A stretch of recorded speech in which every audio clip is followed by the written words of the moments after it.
Bom, então vamos lá.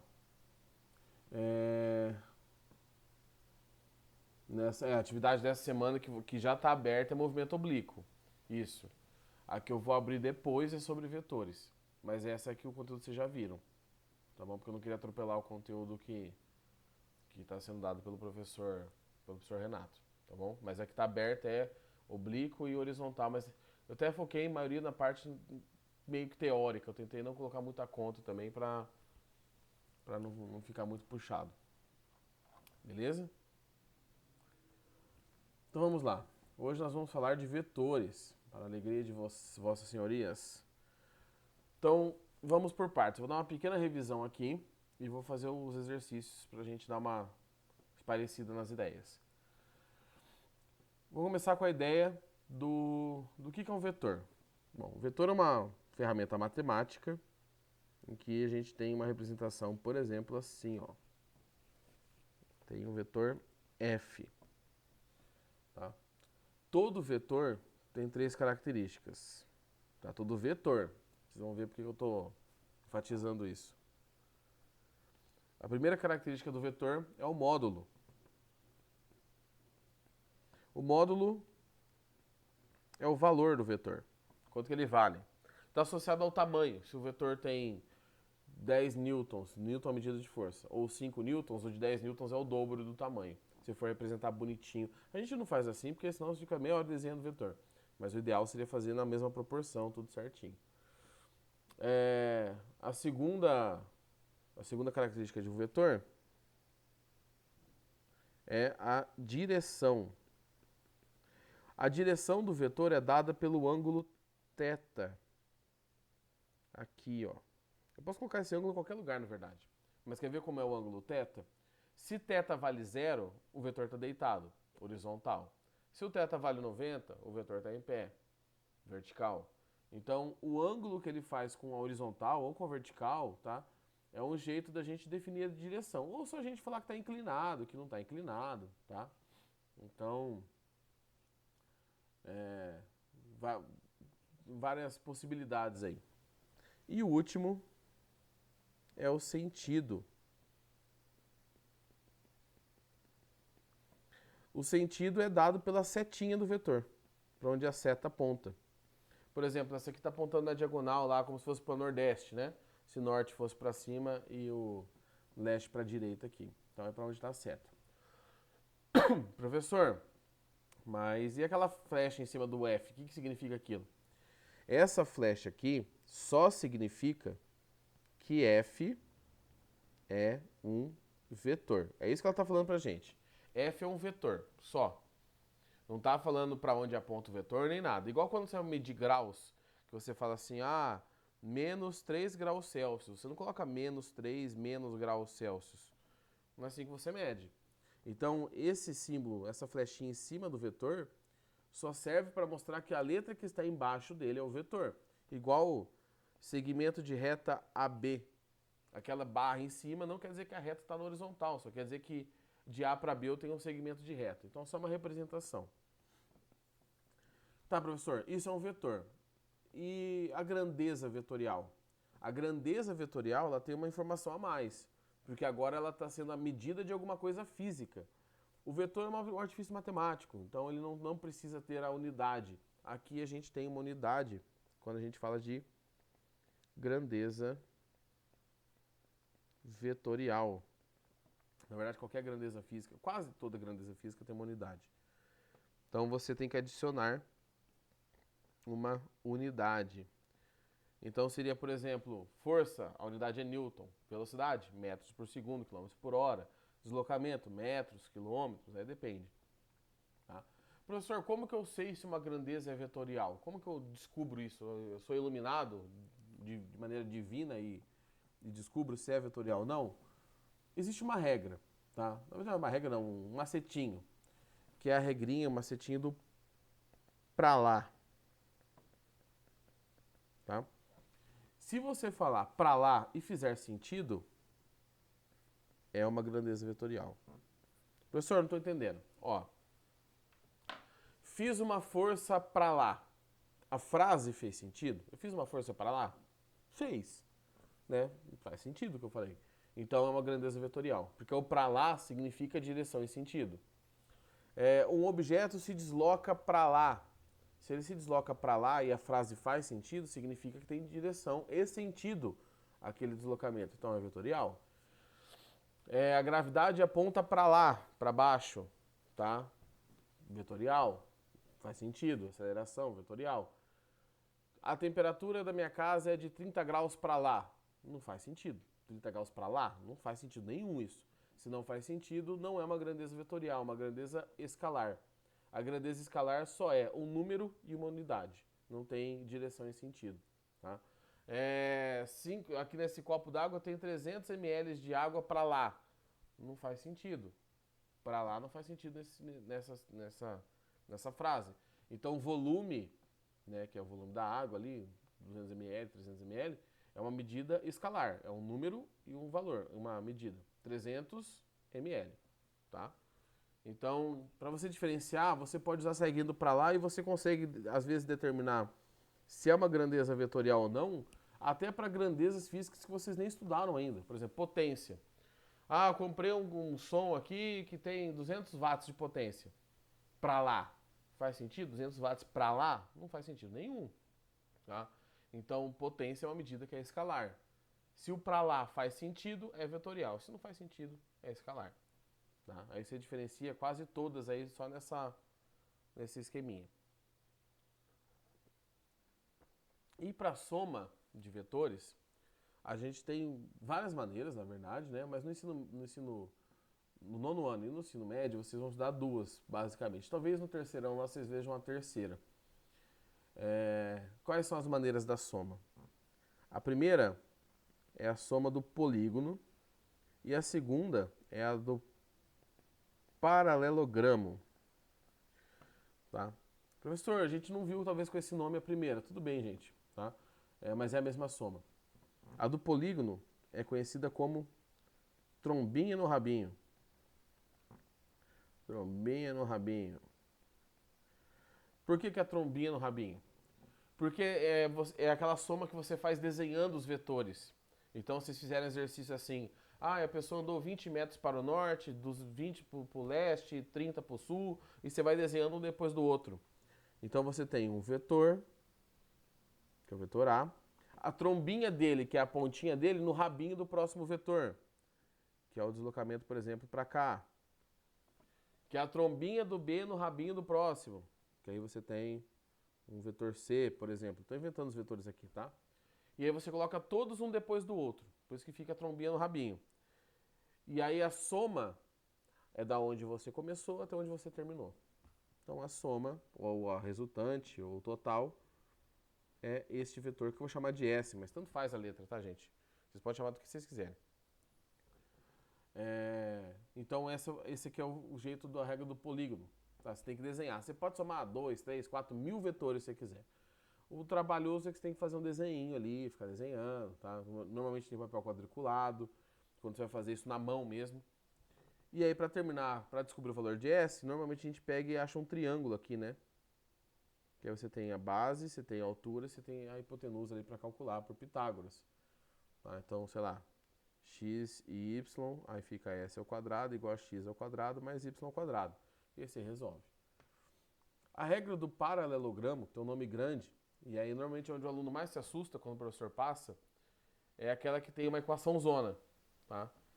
A regra do paralelogramo... Peraí, gente, estão batendo aqui na frente. Não tem nada. A regra do paralelogramo você tem dois vetores, tá? Ela só funciona de dois em dois vetores. Então eu tenho o vetor A, por exemplo, e o vetor B. Existe um ângulo aqui entre eles, que eu vou chamar de θ, um ângulo genérico. E aí eu quero fazer essa soma. A vantagem eu não precisava nem desenhar. Se ele dá os dois vetores e o ângulo, eu já faço a soma direto. E aí, bola pra frente. Se você quiser desenhar e ver como fica o vetor, o que você faz?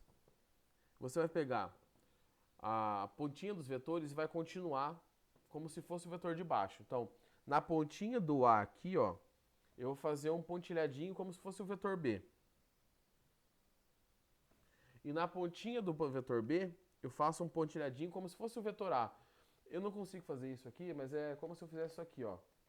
Deixa eu pegar uma caneta que dê. Ó, o vetor tá deitado, deixa eu achar o centro da câmera aqui, e o outro vetor tá aqui, tá? É como se eu fizesse isso aqui, ó. Escorregasse esse vetor até ele aparecer do outro lado. Deixa eu ficar um pouco mais longe aqui. Então, ó, o vetor tá aqui, eu escorrego esse vetor até ele aparecer do outro lado. É isso que eu faço, tá? Ó, escorrego ele aparecer do outro lado, e aí eu tenho... Opa, que eu apertei no lugar errado aqui. E eu tenho a minha soma, que é a diagonal desse paralelogramo, daí que vem o nome. Na verdade, a regra do paralelogramo nada mais é do que a lei dos cossenos com o sinal trocado. Se vocês não estudaram a lei dos cossenos, vocês vão estudar um dia ainda e vão lembrar dessa equaçãozinha. Como que a gente usa? Como calcula? Bom, a regra do paralelogramo é S ao quadrado igual... Deixa eu tirar esse B daqui e colocar ele em outro lugar. Pera aí. P, pronto. É igual A ao quadrado mais B ao quadrado mais 2 vezes A vezes B vezes cosseno daquele ângulo θ que está ali dentro, entre eles. Professor, mas o professor Renato passou com R e X e Y. Gente, tanto faz. O importante é o formato da fórmula, tá? A soma ao quadrado é igual o quadrado do primeiro, o quadrado do segundo, mais 2 vezes o primeiro vezes o segundo, vezes o cosseno do ângulo, tá bom? Então o importante é o formato, não é as letras. Você pode chamar de X, Y, o que você quiser. Eu só, se fosse pra eu escolher, eu só pedia pra vocês não chamarem de X. Porque vocês já chamam tudo de X, então chama de qualquer outra letra, tá? Mas de X é... Mas pode chamar de X também, vocês que sabem. Beleza? Então, vamos para os exercícios que eu separei aqui para vocês. Tentei pegar um de cada tipo ali, tá? Se não der para fazer todos, eu separei 6 aqui, eu acho. Na outra turma eu não consegui fazer 2. Aí depois desses eu gravo separado e posto como complemento da aula, tá? Porque aí fica um de cada tipo ali para vocês darem uma olhadinha. O móvel desloca-se 6 km para o norte. Então vamos desenhar aqui, né? 6 km para o norte. Considerando que o norte é para cima, né? Em seguida, 8 km para o leste. Professor, para onde é o leste? Ó, tem várias maneiras de você lembrar para onde é o leste, tá? Como que eu lembrei durante todo o meu ensino médio, que eu não conseguia memorizar. Pode parecer sem noção, mas para mim fazia sentido. Left é esquerda, é com L. Então, leste é direita. Eu tinha um L de cada lado. Ah, o professor tá louco, é o que eu lembrava. Depois, um outro jeito que eu associei quando eu estava dando aula, os alunos perguntavam, é só você lembrar da Europa. Todo mundo já viu o mapa da Europa. Aonde fica o leste europeu? O leste europeu fica onde está a Rússia, onde está... E a Rússia tem uma parte europeia, se alguém fala que não. Onde está a Turquia. Então, é aquele lado direito do mapa, para quando você está olhando de frente. Então, leste é para a direita. 8 quilômetros para a direita. O ideal seria fazer na proporção, tá? Bonitinho, mas aqui, gente, né? Nós estamos com muito ferramental para isso. E agora eu quero saber o deslocamento resultante, de onde ele saiu até onde ele chegou. Então, só... Tá? Ele saiu daqui desse ponto e chegou lá na pontinha da seta. Como que eu resolvo isso? Eu tenho um triângulo retângulo. Então eu faço por Pitágoras. S ao quadrado é igual a 8 ao quadrado mais 6 ao quadrado. S ao quadrado é igual a 64, que é 8 vezes 8, mais 36, que é 6 vezes 6. S ao quadrado igual a 100, tira a raiz dos dois lados. S vale 10 quilômetros, porque os outros dois estavam em quilômetros. A resposta é em quilômetros também. Então a resposta é B. Só que é o seguinte. Isso, jovem. Agora que eu vi que você colocou a resposta, é isso mesmo. Tá? Agora é o seguinte, tem um jeito de fazer isso. Eu não sei se o professor explicou, se já viram matemática, eu vou explicar. Se eu estiver me adiantando, paciência. Se eu estiver atrasado, reforça a ideia. Que você não precisa fazer conta. Meu Deus, como assim? Não precisa fazer conta. Não precisa fazer conta, jovem. Existe um negócio chamado triângulo pitagórico, tá? Se eu estiver falando algo que você já conhece, por favor, me avise. O triângulo pitagórico é quando você tem um triângulo, deixa eu fazer um menos feio aqui, que é um triângulo retângulo, tá? E ele tem as proporções 3, 4 e 5. Isso, jovem, 3, 4, 5, exatamente. Quando você olha os exercícios, 90 e cacetada por cento usa essa proporção 3, 4, 5. Olha aqui. 6 é 3 vezes 2. 8 é 4 vezes 2. Então, minha resposta será 5 vezes 2. Tá? Tem o 5, 15 e 13. Mas, normalmente, esse eu não falo normalmente, porque o que mais aparece é 3, 4, 5. E aí eu evito misturar muito as ideias do aluno. Mas tem mais uma relação que é o 5, 12 e 13 ali que o Eduardo citou. Tá? Vocês não estão vendo, mas eu estou vendo. Mas a maioria é o 3, 4, 5. Então você olha, professor, mas qual que é a outra proporção? Outra proporção possível, tirando o que já foi citado ali, sei lá, 15, 20 e 25. Por quê? Porque é 3 vezes 5, 4 vezes 5 e 5 vezes 5. Professor, eu tenho que decorar isso? Não, jovem. Não. Tá? Você está no 9º ano. Calma, você tem tempo. Lá no final do 3º, é bom que você tenha isso gravado dentro do seu âmago. Por quê? Tá fazendo um vestibular, tá fazendo um PAS, um PSS, um Enem. Você olhou o triângulo igual aqui. Eu olhei pro triângulo, eu marcava a resposta e pulava pro outro. Economiza tempo, tá? Mas por enquanto, professor, não me sinto seguro. Faz Pitágoras, não tá errado fazer Pitágoras, tá? É só uma dica aí para quem está um pouco mais avançado na matemática. Beleza? Vamos para o próximo? Para o próximo aqui. Então, ó. Tem-se dois vetores de módulos respectivamente igual a 4 e 3 centímetros. A respeito do módulo vetor soma, é falso afirmar. Ele quer que eu marque a falsa. Cuidado. Bom, eu tenho dois vetores, tá?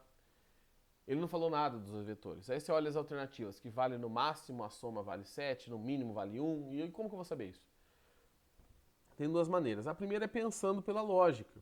Quando que dois vetores se somam mais? Quando que você soma dois vetores e eles têm o maior valor possível? Quando um vetor está aqui, por exemplo, 4 centímetros, e o outro tem a mesma direção em sentido, 3 centímetros. Pensa num cabo de guerra. Se todo mundo puxar para o mesmo lado, a força é máxima, não é? Então, a soma para esta situação seria de 7 centímetros. Ou seja, este seria o valor máximo. E o valor mínimo? Quando os vetores são opostos. Pensa num cabo de guerra. Quando uma quantidade puxa para um lado e a outra puxa para o outro. Então, eu faço a soma aqui do valor mínimo, 4. Agora, eu volto, né, o vetor de 3 aqui. 3, porque ele está contrário. Lembra o trombinha no rabinho? A pontinha da flecha de um na bundinha do outro. O ideal seria voltar, tá? Até o... por cima, mas vai ficar muito feio. E aqui eu tenho minha soma, que é 1 centímetro. Tá? Então, nesse caso, o valor mínimo da minha soma vale 1 centímetro. Tá? E aí, o que acontece? Dá uma olhada de novo aí, Eduardo. Tá? Dá uma olhada de novo. Tá uma confusão aí no enunciado. Dá uma olhada com mais calma. Você que já mandou a resposta. E aí, o que acontece? Você tem uma reta numérica. Tá? A outra turma falou que vocês viram com o Renato isso hoje. Eles viram hoje, não sei se vocês já viram isso hoje também. Em que eu tenho bolinha fechada, bolinha fechada. O intervalo de 7 a 1 centímetros englobam as respostas possíveis. Então, qualquer valor de 7 a 1 centímetro, a soma pode acontecer. Eu não sei qual que é, porque não passou o ângulo entre os vetores. Então, de 7 a 1 centímetros, todos os valores são possíveis. Vamos olhar a alternativa 1. Vale no máximo 7? Sim. Mais que 7 não pode valer. Tá? Vale no mínimo 1? Sim. No mínimo 1. Tem que marcar incorreto, hein? Vale 5 centímetros se o ângulo for 90? Aí cai naquela proporção que eu falei agora há pouco. 3, 4 e diagonal 5. Sim. Quer fazer o teste? Faz Pitágoras lá e você descobre que é 5 centímetros. Nunca pode valer 4? Opa, entre 1 e 7 eu tenho 4. Eu não sei se vale 4, mas quando você fala nunca, quer dizer que nunca. Então, se eu não posso afirmar isso, essa é a resposta correta. Lembrando que ele quer a alternativa falsa. E a E nunca pode valer 12. Aí sim, aí o nunca está correto. Porque é 1 maior, 12 é maior que 7. Professor, eu gosto muito de matemática, eu gosto muito de física. Eu quero que você me mostre ou me dê um guia para eu conseguir provar isso de outra maneira. Fala o seguinte: pega a regra do paralelogramo, tá? E olha aqui, A e B são os vetores, tá? 4 e 3, por exemplo. A única coisa que pode mudar quando você não sabe a posição dos vetores no espaço é o tal do cosseno. E o cosseno é uma função que varia de menos 1 a 1. E chutem quais são os ângulos que isso acontece. 0 grau o cosseno vale 1, 180 ele vale 0,1. Então, se você pegar esses dois valores aqui, 4 e 3, jogar naquela equação e usar o cosseno de 0 como valor máximo, que é o valor máximo de cosseno, e cosseno de 180 para o valor mínimo, você vai descobrir esses dois valores que eu fiz aqui, 7 e 1. Tá? Só que você descobre pela equação do paralelogramo. E aí qualquer valor intermediário é possível porque o cosseno ali tem os valores entre menos 1 e 1 positivo. Tá? Vocês podem testar aí como exercício para depois. Beleza? Vamos partir para o próximo? Então esse aqui, que eu acho que é o tipo que mais incomoda os alunos quando estão usando os vetores, que é a regra do paralelogramo. Um corpo está sendo arrastado em uma superfície lisa, atrito desprezível, tracionado por duas cordas, conforme o diagrama de força. Está aí as duas forças ali. Qual a intensidade da força resultante? Então ele não pediu, mas eu vou achar o desenho da força. Como que eu faço? Pego a pontinha do vetor lá de cima e faço um pontilhadinho.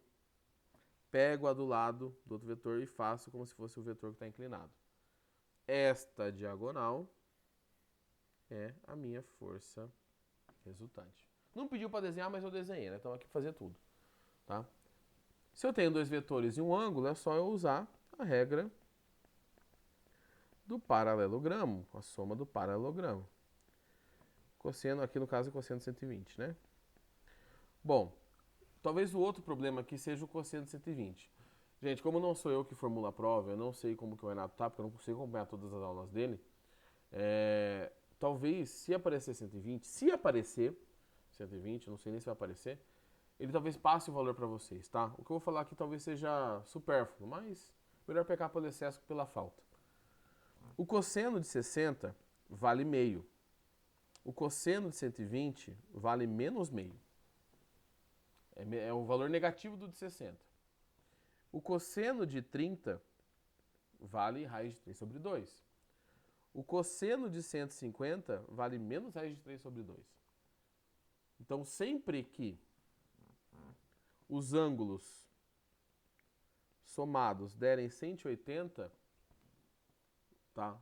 60 com 120, 30 com 150, 0 com 180, tá? O cosseno de um é igual ao cosseno do outro, só que com o sinal trocado. Então, o cosseno de 120 nada mais é que menos o cosseno de 60, ou seja, menos meio. E aí eu vou substituir. S é igual. O A, tanto faz qual que é o A e o B, tá? 3 ao quadrado mais 5 ao quadrado mais 2 vezes 3 vezes 5 vezes menos meio. E aqui, pelo amor de Deus, cuidado com essa parte. Ó, negativo aqui, tem um sinal lá na frente. Mais com menos, menos. Você tem que fazer esse pedaço primeiro, antes de somar com os do lado. S ao quadrado é igual. 3 ao quadrado é 9, 5 ao quadrado é 25. Então, mais com menos, menos. 2 vezes 3, 6. 6 vezes 5, 30. 30 vezes meio, 15. Tá? Então, todo esse pedaço aqui deu 15. Vou puxar para cá. S ao quadrado. 9 25 menos 15, 10. S ao quadrado igual a 19.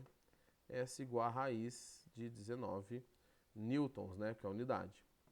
Professor, preciso fatorar? Jovem, você pode até tentar, mas você não vai conseguir porque 19 é um número primo. Só dá para dividir por ele, por 1 e por ele mesmo. Tá bom? Então, ó, tem mais 3 exercícios. Com a primeira explicação que vocês foi um pouco mais esticada aqui com a turma, né? Nosso horário já deu. Eu vou gravar essa continuação logo acabar aqui. Eu já gravo, já posto as duas para vocês lá na plataforma. Quem viu a aula inteira e depois quiser ver os outros exercícios, vai estar na descrição como exercícios extras, alguma coisa assim, vocês podem dar uma olhada, tá bom? Pessoal, semana que vem sou eu novamente, né? Eu acho que eu comentei com vocês no começo da aula. O Guilherme trocou comigo. Qualquer dúvida, me procurem na plataforma, me procurem, tô no grupo do WhatsApp lá da turma. Pode mandar dúvida de exercícios, não precisa ficar com vergonha, não precisa ficar com receoso, tá? Ou receosa. E assim que possível, eu mando a resolução para vocês. Posso postar até na plataforma, não tem problema, tá bom? Pessoal, é isso, tá? Nos vemos semana que vem. Bom estudo, boas aulas durante a semana para vocês, bom final de semana. E qualquer coisa é só me procurarem. Tá bom, galera? Deixa eu parar minha gravação aqui no meu computador.